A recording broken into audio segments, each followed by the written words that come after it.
Guys, my self Ram. आज फिर से आप सभी का स्वागत है मेरे इस यूट्यूब चैनल पे। गाइस, आज हम क्या सीखने वाले हैं? आज हम सीखने वाले हैं प्रेजेंट परफेक्ट टेंस की प्रैक्टिस एक्सरसाइज। इससे पिछले वाले वीडियो लेक्चर में हमने क्या सीखा है? प्रेजेंट परफेक्ट टेंस को पढ़ा था, कुछ एग्जांपल के माध्यम से कुछ सेंटेंसेस बनाना सीखा था।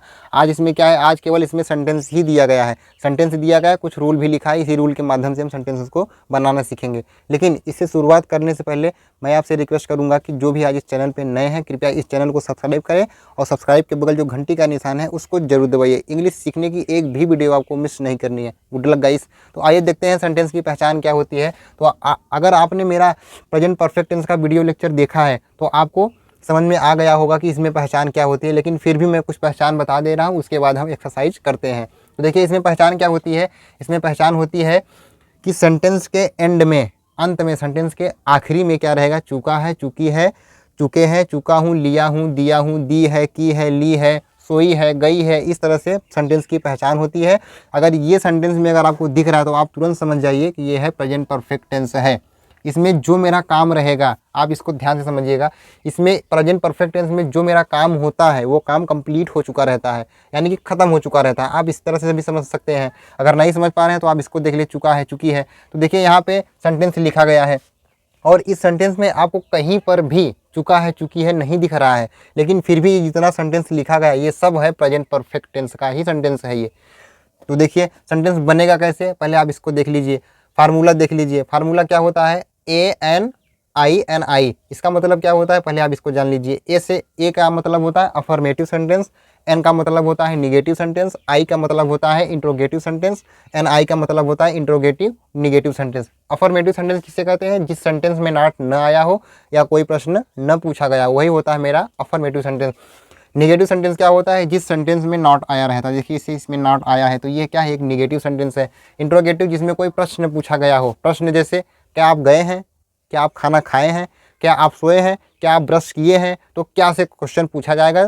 तो जिस क्वेश्चन का आंसर आप यस या नो में दे सकते हैं तो आप उसमें WH फैमिली मेंबर का यूज ही नहीं करेंगे। तो अभी आप एग्जाम्पल के माध्यम से कुछ समझ जाएंगे। अगर नहीं समझ पा रहे होंगे तो आप मेरा पिछला वीडियो लेक्चर जरूर देखें, तो आपको ये चीज़ें समझ में आ पाएंगी कि इसमें क्या बताया जा रहा है। NI का मतलब होता है निगेटिव इंट्रोगेटिव, जिसमें कोई प्रश्न भी पूछा गया हो और निगेशन भी हो, नकारात्मक भी सेंटेंस हो, नहीं हो, तो वो क्या होता है? Negative interrogative. फार्मूला देख लीजिए। फार्मूला ये हो गया, इसी के माध्यम से हम सेंटेंस को बनाना सीखेंगे। बाकी पहचान देख लीजिए, पहचान लिख दिया हूँ, यही पहचान आएगी, आप समझ जाइएगा। इसमें जो मेरा काम रहेगा वो कंप्लीट हो चुका रहेगा। और इसमें एक चीज़ क्या है, इसमें जो हेल्पिंग वर्ब यूज होती है वो क्या होती है? हैज़ या हैव। अब हैज़ का प्रयोग कहाँ होता है और हैव का प्रयोग कहाँ होता है? तो आप देख लीजिए। हैव का प्रयोग पी का मतलब क्या होता है? Plural subject. शॉर्टकट में लिखा हूँ, समझ जाइएगा। पी का मतलब प्लूरल और हैज का प्रयोग एस के साथ, एस यानी कि सिंगुलर सब्जेक्ट के साथ। ये तो आपको पता हो गया होगा। हमें ये नहीं बताना है कि सब्जेक्ट क्या होता है, किसके साथ प्रयोग होगा। तो प्लूरल सब्जेक्ट क्या होता है, सिंगुलर सब्जेक्ट क्या होता है, ये आपको पता हो गया है। तो देखिए, सेंटेंस कैसे बनेगा। आप सेंटेंस देख लीजिए। मैंने पेन दिया है। किसने दिया है? मैंने दिया है। मैंने को हम क्या कहते हैं? आई एक फर्स्ट पर्सन सिंगुलर सब्जेक्ट है। देखिए, यहाँ पे क्या था? सिंगुलर सब्जेक्ट के साथ हैज का प्रयोग करना है। और आई क्या है? आई एक सिंगुलर सब्जेक्ट है, तो आई के साथ हम हैज का प्रयोग नहीं करेंगे। क्यों नहीं करेंगे? क्योंकि ये भले सिंगुलर सब्जेक्ट है लेकिन ये हमेशा प्लूरल ट्रीट किया जाता है। तो इसके साथ आप हैव का ही यूज करेंगे। I have given. देने को हम कहते हैं गिव, उसकी third form given. I have given a pen. हमने पेन दिया है। मैंने पेन दिया है। I have given a pen. तो इस तरह से देखिए, दिया है आया है, दिया है यानी कि दे चुका है, काम कंप्लीट हो चुका है। ये भी चुका है, चुकी का सेंस दे रहा है, तो ये है प्रेजेंट परफेक्ट टेंस। देखिए, अगला सेंटेंस क्या है? उसने मुझे नहीं देखा है। नहीं देखा है, यही देखिए, देखा है। आप इसको पहचानिए, मेन वर्ब के साथ देखा, उसके बाद है हूँ। उसने मुझे नहीं देखा है। किसने नहीं देखा है? उसने क्या है? उसने एक थर्ड पर्सन सिंगुलर सब्जेक्ट है। ये सेंटेंस है निगेटिव सेंटेंस। निगेटिव सेंटेंस का फार्मूला देख लीजिए। पहले सब्जेक्ट लिखिए। सब्जेक्ट क्या है? उसने यानी कि ही। उसके बाद ही के साथ हेल्पिंग और हैज का प्रयोग करेंगे। He has. उसके बाद नॉट आया है, सब्जेक्ट हेल्पिंग वर्ब के बाद नॉट चला जाएगा। He has not. देखने को हम कहते हैं सी। फर्स्ट फॉर्म हो गई सी, सेकंड फॉर्म हो गई सा, थर्ड फॉर्म हो गई scene. He has not seen। किसे नहीं देखा है? मुझे। He has not seen me। Objective part में क्या आया है? मी। ये आई से बना है मी। तो आप यहाँ पे मेरे के लिए आप आई का यूज मत कर देना, क्योंकि ये जब ऑब्जेक्टिव पार्ट में जाता है तो ये मी में कन्वर्ट हो जाता है, आई मी बन जाता है जब ऑब्जेक्टिव पार्ट में जाता है तब। तो आपको इसको ध्यान देना पड़ेगा। देखिए अगला सेंटेंस क्या है, अगला सेंटेंस है मेरा तुमने किसको पूछा। किसको पूछा, ये क्या है, किसको, तुमने पूछा, किसको पूछा, ये क्या है, हु मतलब होता है किसको। अगर ये है क्या, फर्स्ट देखिए इंट्रोगेटिव सेंटेंस में है किसको पूछा, किसको क्या है, WH फैमिली मेंबर है। तो जब मैं पिछला वीडियो लेक्चर हमने पढ़ाया था तो उसमें कुछ मैं सब कुछ लिखवा दिया हूँ, किसको के क्या बोलते हैं, किसके की इंग्लिश क्या होती है, कैसे की इंग्लिश क्या होती है, फ्रॉम विच कहाँ से, फ्रॉम वेयर किस जगह से, फ्रॉम विच कंट्री किस देश से। तो इस तरह से मैं सेंटेंस जब WH फैमिली मेंबर लिखवा रहा था तो उसमें मैं सब कुछ लिखवाया हूँ। तो आप उस वीडियो लेक्चर को जरूर देखें, तभी आप इसको समझ पाएंगे। देखिए किसको देखा, किसको को हम क्या कहते हैं, हु। सबसे पहले आप लिखिए हु, उसके बाद हैव। इसके हिसाब से, तुम के हिसाब से क्या आएगा, WH फैमिली मेंबर है, तुम के हिसाब से क्या आएगा, हैव आएगा। हु हैव यू, उसके बाद मेन वर्ब, हैव हो गया हेल्पिंग वर्ब, उसके बाद सब्जेक्ट हु हैव यू, उसके बाद पूछना, पूछने को हम कहते हैं आस्क, थर्ड फॉर्म क्या होगी, आस्क्ड, ईडी लग जाएगा, ये है रेगुलर वर्ब मेरा, who have you asked, question mark. देखिए ये सेंटेंस है इंट्रोगेटिव, लेकिन इससे बनाया कैसे गया है, अफर्मेटिव सेंटेंस की तरह। तो देखिए कितना आसान है, कितना आसानी से आप सब्जेक्ट को बना पा रहे हैं। यहाँ पे देखिएगा इस फार्मूला लिखा गया है, लेकिन इसमें इसके लिए मैं सॉरी कहता हूँ कि यहाँ पे मैं सब्जेक्ट नहीं लिखा हूँ। WH फैमिली मेंबर हैव के बाद हमने सब्जेक्ट नहीं लिखा है, तो आप देख लीजिए सब्जेक्ट लिख दे रहा हूँ, सब्जेक्ट के बाद तब मेन वर्ब की थर्ड फॉर्म का यूज किया जाएगा। तो देखिए तुमने किसको पूछा है, हु हैव यू आस्क्ड, इस तरह से। देखिए अगला सेंटेंस क्या है मेरा, अगला सेंटेंस है मैंने किसी को देखा है। पहले आप इतना कर लीजिए, मैंने देखा है, ये है मेरा परफेक्ट टेंस प्रेजेंट का। कैसे बनेगा, मैंने देखा है, आई हैव का यूज किया जाएगा इसके साथ। आई हैव, देखने को हम कहते हैं सी की थर्ड फॉर्म क्या होगी, seen, I have seen, I have seen किसी को यानी कि एनीवन, किसी को देखा है हमने, आई have scene anyone, I have scene anyone, मैंने किसी को देखा है। यहाँ पे आप समवन का यूज कर सकते हैं, हालांकि गाइस इसमें मैं कंफ्यूज हूँ थोड़ा सा, इसको मैं बाद में क्लियर कर दूंगा। पहले आप जैसे लिखा गया आप इसको इस तरह से आप बना लीजिएगा, आप बना सकते हैं इस तरह से। अगर अब मुझे डाउट लग रहा है तो मैं इसको कंप्लीट कर दूंगा। तो देखिए किस तरह से बना सेंटेंस, मैंने देखा है, आई हैव सीन एनीवन, मैंने किसी को देखा है। किसी को लिए हम एनीवन का या एनीबडी का यूज, एनीबडी का भी यूज वहाँ कर सकते हैं हम। तो देखिए अगला सेंटेंस क्या है मेरा, अगला सेंटेंस है राम दिल्ली में रहा है। तो देखिए यहाँ पे रहा है यानी कि रह चुका है, सेंस किसका आया, चुका है, चुकी का सेंस आ गया। तो ये भी एक क्या है, ये भी एक परफेक्ट टेंस है। राम एक थर्ड पर्सन सिंगुलर सब्जेक्ट है, इसके हिसाब से ये अफर्मेटिव सेंटेंस है, इसके हिसाब से हम हेल्पिंग और हैज का यूज करेंगे। सबसे पहले सब्जेक्ट लिखिए, अफर्मेटिव सेंटेंस देखिए सब्जेक्ट, उसके बाद राम हो गया, उसके बाद सब्जेक्ट हो गया, हेल्पिंग और हैज सिंगुलर सब्जेक्ट है, राम हैज, उसके बाद रहा है, में रहा भी ये पता चल जाएगा, ये स्थान का नाम है। राम रहा है, रहने को हम क्या कहते हैं, यानी कि ठहरा हुआ है। Ram stay, Ram has stayed, STAYED, third form का प्रयोग किया जाएगा। स्टे मतलब होता है ठहरना, YED लग गया, तो ये रेगुलर वर्ब है। राम हैज स्टेड, कहाँ ठहरा है, दिल्ली में, इन दिल्ली, इस तरह से। देखिए कितना आसानी सेंटेंस बना इसके माध्यम से। देखिए उसने गलती की है, बहुत आसान है ये, उसने गलती की है यानी कि गलती कर चुका है, उसने गलती कर चुकी है या कर चुका है। लड़की होती तो चुकी होती तो यहाँ पे हो जाता लड़की, यहाँ पे चुका है, तो क्या है, उसने गलती की है यानी कि कर चुकी है। तो सेंस किसका आ रहा है, चुका है, चुकी का ही आ रहा है। किसने गलती की है, उसने को हम क्या कहते हैं, ही हैज़। उसके बाद गलती करने को हम क्या कहते हैं, मिस्टेक की सेकेंड फॉर्म क्या होगी, third form mistaken, he has mistaken. इसकी सेकेंड फॉर्म क्या होगी, mistook, mistake first form, mistook second form, mistaken third form. आप इसको एक तरीके से और बना सकते हैं, वो तरीका क्या है, देखिए he has made a mistake, he has made a mistake. आप इसको इस तरह से भी बना सकते हैं, ही हैज मिस्टेकन, या तो आप ऐसे बना सकते हैं, he has made a mistake, उसने गलती की है। तो देखिए जब गलती करना किस मीन्स होता है, गलती करना होता है मिस्टेक मतलब होता है गलती करना, मिस्टेक मतलब होता है केवल गलती, और मेड अ मिस्टेक मतलब होता है गलती करना, मेक का प्रयोग किया जाता है। तो ये परफेक्ट टेंस है, तो मेड किस में चेंज होगा, मेड में चेंज होगा। इसकी सेकंड फॉर्म, मेक की सेकंड फॉर्म है मेड। तो देखिए तो आप इसको इस तरह से भी बना सकते हैं। जब गलती को हम एज अ नाउन प्रयोग करेंगे तब उसका मतलब क्या होगा, गलती होगा। जब इसको हम एज अ मेन वर्ब प्रयोग करेंगे तब इसका क्या होगा, गलती करना। इस तरह से तो आप इसको दो तरीके से बना सकते हैं, ही हैज़ मिस्टेकन, या तो आप बोल सकते हैं he has made a mistake. देखिए अगला सेंटेंस क्या है, तुमने उसे कितनी किताबें दी। कितनी किताबें, इसके बारे में आप ऑलरेडी पढ़ चुके हैं। कितने की प्रयोग कहाँ पे होता है, कितने का प्रयोग, कितना का प्रयोग कहाँ पे होता है। तो आप इसको एक बार समझ लीजिए। कितने का प्रयोग वहाँ पे होता है जिस चीज़ को हम गिन सकते हैं, काउंटेबल नाउन के साथ। हाउ मेनी का प्रयोग वहाँ पे किया जाता है कितने के सेंस में। कितने किताबें, तो किताबों को हम गिन सकते हैं, 1 किताब, 2 किताब, 4 बुक्स, 5 बुक्स, 1 बुक्स, तो ऐसे हम गिन सकते हैं।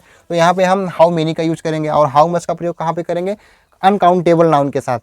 जहाँ जो चीज़ हम गिन नहीं सकते हैं वहाँ पे हाउ मच का प्रयोग। अभी आप एग्जाम्पल के माध्यम से समझ जाएंगे। तुमने उससे कितनी किताबें दी, तो WH फैमिली मेंबर में है तो सबसे पहले कितनी किताबें को हम क्या कहते हैं, हाउ मेनी। हम गिन सकते हैं तो हाउ मेनी का प्रयोग होगा, how many.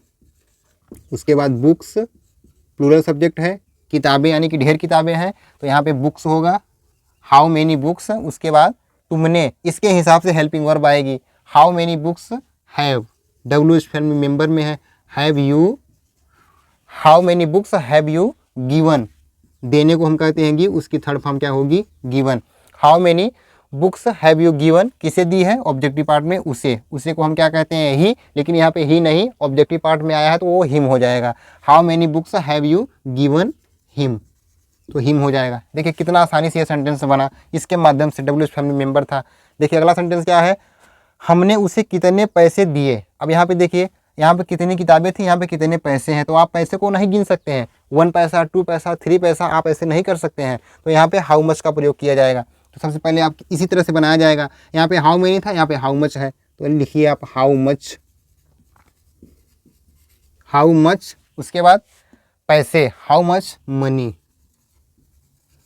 How much money. उसके बाद दिए। उसके बाद देखिए आप हेल्पिंग वर्ब का भी यूज करेंगे, तो किसके हिसाब से करेंगे, वी। हमने, हम क्या है, हम एक प्लूरल सब्जेक्ट है तो इसका प्रयोग वी का, इसके साथ हम किसका प्रयोग करते हैं, वी मतलब होता है हम या हमने। तो how many, how much money have, how much money have we मतलब होता है हम, how much money have we. उसके बाद दिए हैं, देने को हम कहते हैं गिव, सेम इसी तरह से, बस आपको यही उतार देना है, बस गिवन हिम, यहाँ भी उसे आया, यहाँ भी उसे आया था ऑब्जेक्टिव पार्ट में। How much money have, how much money have we given him, have we given him. देखिए कितना आसानी सेंटेंस बना, इसके माध्यम से आप इसको याद कर लीजिएगा। ये फार्मूला बहुत ही आसान है, आप इसको आसानी से याद कर सकते हैं। बस क्या होता है कि सेंटेंस में केवल हेल्पिंग वर्ब चेंज होती है, बस बाकी मेन वर्ब में बाकी फार्मूला सेम रहेगा, केवल यही हेल्पिंग वर्ब चेंज होगी। तो फार्मूला बाकी इसी तरह से बनता है फार्मूला। देखिए अगला सेंटेंस क्या है, ये किसने किया, ये भी बहुत आसान है। जिसने की, उसी के बारे में ये पूछ रहा है, किसने किया। मान लीजिए ये होता, ये राम ने किया, ये पंकज ने किया, तो इस तरह से सेंटेंस बनता। तो ये अगर आपसे मैं क्वेश्चन पूछता कि साइकिल किसने चलाई, साइकिल मान लीजिए आप कहते राम ने चलाई, पंकज ने चलाई, रमन ने चलाई, तो जिसने चलाई उसी के बारे में ये पूछ रहा है, तो यहाँ पे एज अ मेन वर्ब की तरह प्रयोग किया गया है। किसने को हम क्या कहते हैं, हु। तो यहाँ पे आप क्या लिखेंगे, हु, किसने, हु। उसके बाद किसने, हेल्पिंग वर्ब क्या होगा, हैज़, हु हैज़ किया है, करने को हम क्या कहते हैं, डू की थर्ड फॉर्म क्या होगी, done, who has done it, who has done it. तो आप इट की जगह पे दिस का भी प्रयोग कर सकते हैं, हु हैज़ डन दिस, ये भी प्रयोग कर सकते हैं। देखिए ये के सेंस में किसका प्रयोग हुआ है, इट या दिस। ये किसने किया, मान लीजिए राम ने किया, तो क्या हो जाता, राम ने किया। यह राम ने किया तो क्या हो जाता, राम हैज़ डन इट, इस तरह से हो जाता। तो जिसने किया उसी के बारे में ये पूछा है, तो ये एज अ मेन वर्ब की तरह प्रयोग किया गया है। तो थर्ड फॉर्म सिंगुलर सब्जेक्ट है, इसके हिसाब से हैज का प्रयोग किया जाएगा।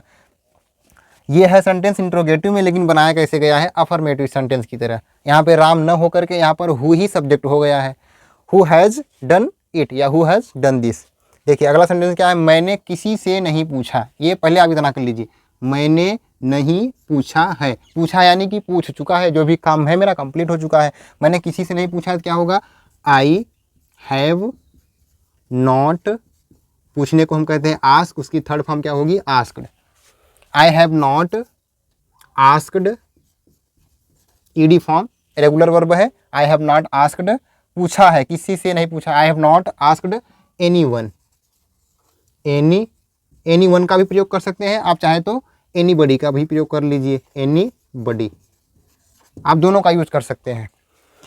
आई हैव नॉट आस्क्ड एनीवन या I have not asked anybody, तो आप इस तरह से सेंटेंस को बना सकते हैं। देखिए अगला सेंटेंस क्या है, आप सब किसके भाई के साथ गए हो। तो किसके भाई के साथ, ये WH फैमिली मेंबर है, इसकी इंग्लिश क्या होती है, with whom, with whose, with whose brother, with whose brother. उसके बाद have you, with whose brother have you, जाने को हम कहते हैं गो, उसकी थर्ड फॉर्म क्या होगी, गॉन। देखिए कितना आसानी सेंटेंस बना। किसके भाई के साथ गए हो, किसके भाई के साथ इंग्लिश क्या होती है, with whose brother have you gone. बाकी सेम उसी तरह से बना। यू का, हैव का प्रयोग इसके हिसाब से हुआ है, यू के हिसाब से। देखिए यहाँ पे एक चीज़ नहीं लिखा हूँ, आप सबको क्या कहते हैं, हैव यू ऑल, तो यहाँ पे ऑल का यूज कर दीजिए बस, हैव यू ऑल गॉन, इस तरह से। Whose brothers, with whose brother have you all gone, इस तरह से। तो देखिए कितना आसानी से सेंटेंस बना। तो आपको करना क्या है, आपको करना कुछ नहीं है, केवल आप इस फार्मूला को याद कर लीजिए। फार्मूला बहुत ही आसान है। होता क्या है कि फार्मूला यही सेम रहेगा, ये चीज़ें सब सेम रहेंगी, बाकी केवल हेल्पिंग वर्ब चेंज होगा, बस टेंस के हिसाब से हेल्पिंग वर्ब आएगी, बाकी फार्मूला यही रहेगा। तो आप देख लीजिए कितना आसानी सेंटेंस बना। तो मुझे उम्मीद है कि आप इस वीडियो लेक्चर को एंड तक देखे होंगे और नोट्स जरूर बनाए होंगे। तो अब हम क्या करेंगे, अब हम क्या सीखेंगे, अब हम सीखेंगे present perfect tense. Practice exercise भी हो गई, प्रेजेंट परफेक्ट टेंस पढ़ लिया है, अब हम पढ़ेंगे प्रेजेंट परफेक्ट कंटिन्यूअस टेंस। बहुत ही आसान है। उसके बाद प्रेजेंट परफेक्ट कंटिन्यूअस टेंस पढ़ने के बाद हम पढ़ेंगे पास्ट में। पास्ट में जितनी 4 रूल हैं, past indefinite, past continuous tense, past perfect tense, past perfect continuous tense. उसके बाद फ्यूचर का पढ़ेंगे, फ्यूचर की 4 कैटेगरी पढ़ेंगे। तो बहुत आसान है, हम एक वीडियो करके ऐसे पढ़ेंगे और एक वीडियो जितना हम पढ़ाते जाएंगे थोड़ा करके एक्सरसाइज करवाएंगे। तो देखिए एक दिन पढ़ाते हैं, एक दिन एक्सरसाइज करवाते हैं, थोड़ा बहुत एक्सरसाइज लेते हैं, तो जो चीज़ें हमारी क्लियर नहीं हो पाती हैं तब हम टेंस पढ़ते हैं तो इसमें क्लियर हो जाती हैं। तो अभी भी क्या है, अभी भी आपको जिस चीज़ में डाउट लग रहा है तो आप बेझिझक हमसे पूछ सकते हैं। मैं सब कुछ बताने के लिए तैयार हूँ। जिसमें भी आपको टॉपिक डिफिकल्ट लग रहा है, जिसमें भी आपको डिफ़िकल्टी लग रही हो, तो आप बेझिझक हमसे पूछ सकते हैं। तो देखिए कितना आसानी से सेंटेंस बना। तो मुझे उम्मीद है कि ये वीडियो लेक्चर आपको पसंद आया है। पसंद आया हो तो लाइक करिए, शेयर करिए। तो आज के लिए बस इतना ही, मिलते हैं नेक्स्ट वीडियो में। Thank you so much for watching this video. See you in the next video. Take care and good bye.